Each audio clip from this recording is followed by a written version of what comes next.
भगवान ने कहा है कि मुझे तुम्हारे बेटे की बलि चाहिए। बेटा था इसहाक। तो सुबह उठे, अपनी पत्नी से बात की कि कल सपने में देखा कि भगवान कह रहे हैं कि अपना बेटा मुझे दो। तो जैसे ये थे वैसे इनकी पत्नी भी थी। पत्नी बोली, आह इसमें क्या सोचना है, भगवान ने कहा है तो फिर क्या सोचना है। आपके मन में दुविधा तो नहीं? बोले दुविधा किस बात की है, बेटा मांगे बेटा दे देंगे भगवान को, भगवान से क्या बड़ा है। तो इनका पूरा मन था। बेटे को बुलाया, बेटे नहा धोके तैयार हो जाओ, तुम्हारी बलि देनी है, भगवान ने मांगा है तुम्हें। बेटा भी वैसा ही था, बोला जी पापा जी पापा नहा के आता हूं। इतने में शैतान यानी कि इब्लिस को लगा कि ये तो मामला ठीक नहीं चल रहा, भगवान की शक्ति और बढ़ती जा रही है।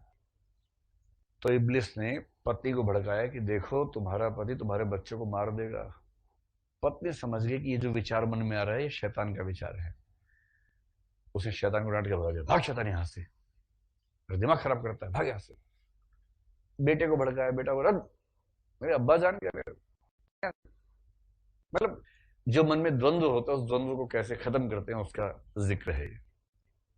फिर बाप ने कहा बेटे तैयार हो गए? हाँ। मन एकदम तैयार है? हाँ पापा एकदम तैयार है। तुम्हारी बलि होगी पता है ना? हाँ पापा एकदम तैयार है। भगवान ने मांगा है? हाँ पापा इससे बड़ा खुशनसीबी क्या हो सकती है कि ईश्वर ने मुझे मांगा है।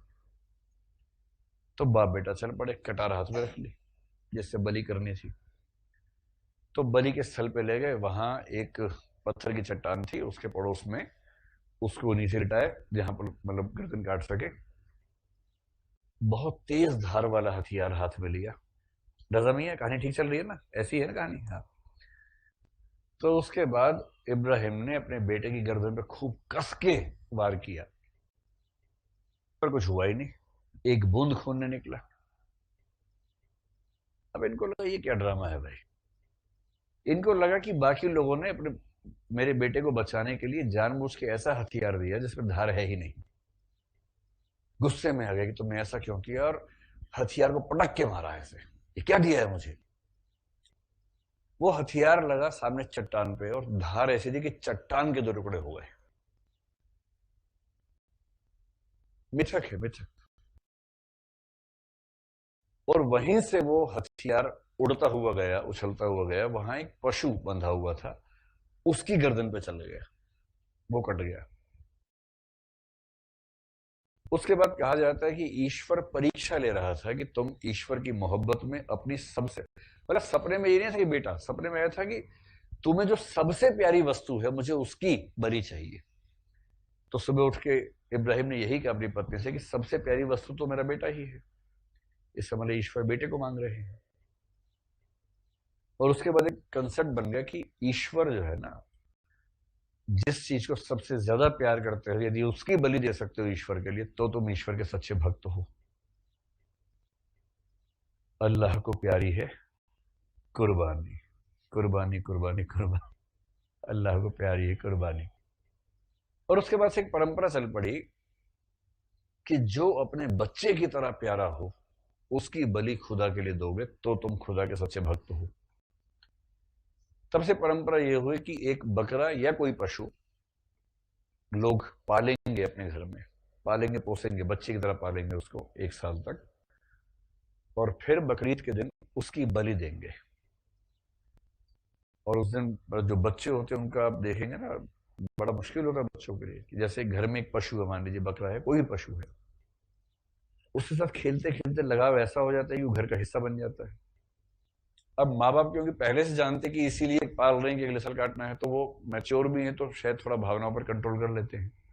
तो छोटा बच्चा है जो साथ से पैदा हुआ है, वो कैसे कंट्रोल करे। तो अक्सर ऐसा होता है कि ऐसे घर में छोटे बच्चों को मैनेज करना उसमें बड़ा मुश्किल होता है, क्योंकि उनका सबसे अच्छा दोस्त है जिसकी बलि होने वाली है।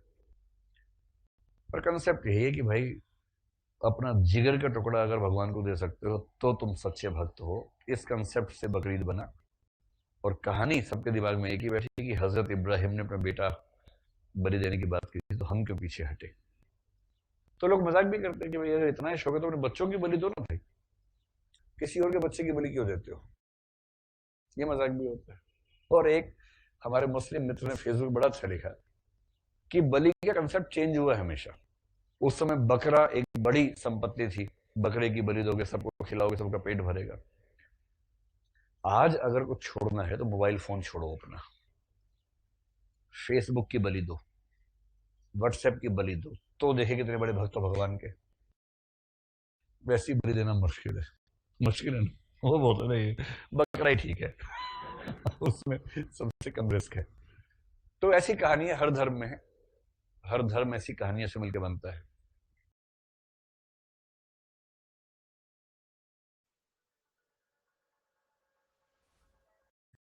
उसको ले गए वहां, देवी ने चाहा ही नहीं, फूल गिरा ही नहीं, काफी देर खड़े रहे, उसको गिर जाए गिर जाए, गिरा ही नहीं फूल बहुत देर तक। अंत में उसको लेके, मुझे बड़ी खुशी हुई कि चलो एक तो बचा किसी तरह से। फिर पता लगा जिसके ऊपर फूल नहीं गिरता उसको फिर से लेके आते थोड़ी देर के बाद, 5-7 मिनट के बाद उसको घुमा के फिर से ले आए। और जब घुमा के लाए, वहां से लाए जहाँ कई बकरे कट रहे थे, उसने देख लिया कि मेरे भाई को क्या हाल हो रहा है। अच्छा वो तो शादी के मूड में था, उसको लगा मेरी शादी होने वाली है, उसको पता लगा कि ये तो ये होने वाला। मतलब सार सार एक ही दोनों बातों में, लेकिन प्रक्रिया तो अलग अलग है। तो दूसरी बार फिर उसको लेके आए, अब वो थोड़ा डर भी रहा था। अब वो क्या करते हैं, इतने सारे फूल लाद देते हैं देवी के ऊपर कि गिर जाता है। बहुत लाद दी, जब देखा उसे हल्का सा ऐसे कर दिया उसको, तो एक फूल गिर गया उसके ऊपर। जैसे फूल गिरा, बधाई हो, देवी ने मांगा है, देवी को बलि चाहिए। फिर उसको ले गए, बाहर का साई था, उससे मोल भाव हुआ।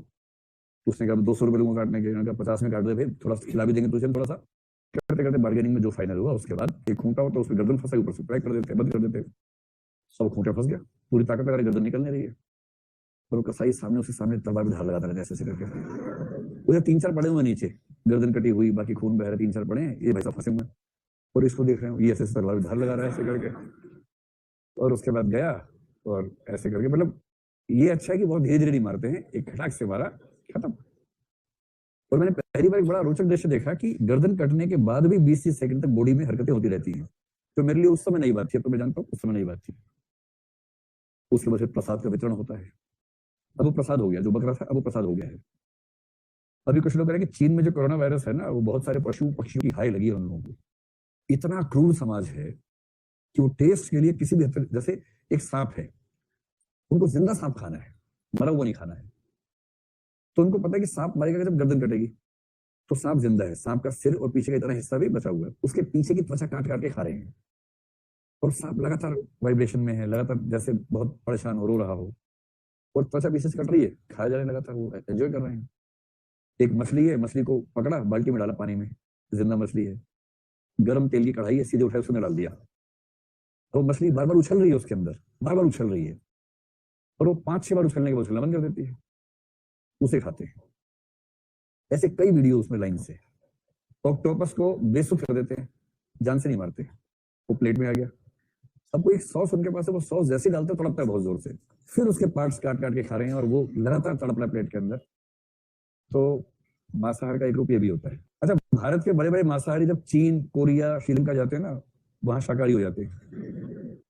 वहां पर जो नॉनवेज होता है उसमें लिखा होता है इंडियन नॉनवेज, फिर ये मलेशियन नॉनवेज होता है। इंडियन नॉनवेज बड़ा विनम्र किस्म का नॉनवेज होता है कि मुर्गा काटा खा लिया, वहां का बड़ा मुश्किल है भाई, उसको झेलना भारत के मांसाहारियों के लिए भी बड़ा मुश्किल है। बलि का तर्क यह था कि जिस पशु की बलि देंगे वो पशु सीधा स्वर्ग में जाएगा। तो चारवाकों ने कहा कि हे पंडितों, हे ब्राह्मणों, अगर बलि देने से पशु सीधा स्वर्ग जाता है तो अपने माता पिता के बारे में सोचो, वो भी स्वर्ग जाना चाहते हैं, उन्हीं से शुरू करो। इसका तर्क कोई कैसे दे, खून खो जाता है ऐसी बात सुन के, पर जवाब क्या देंगे? तो धर्म क्या है? मानसिक रोग है। तो पागलपन कहिए या मानसिक रोग शब्द का प्रयोग इन लोगों ने किया, तो धर्म तो इनके लिए ये है। किसी ने कहा अर्थ, बोले हाँ ठीक है, पैसा वैसा होना चाहिए, धन होना चाहिए, किंतु धन साधन के रूप में ठीक है, साध्य नहीं, साधन के रूप में ठीक है। और चारवाक वो लोग हैं जो कहते हैं कि मरते दम में ना चवन्नी भी छोड़ के नहीं मरना है, आखिरी जो पैसा है उससे भी एक बोतल खरीद के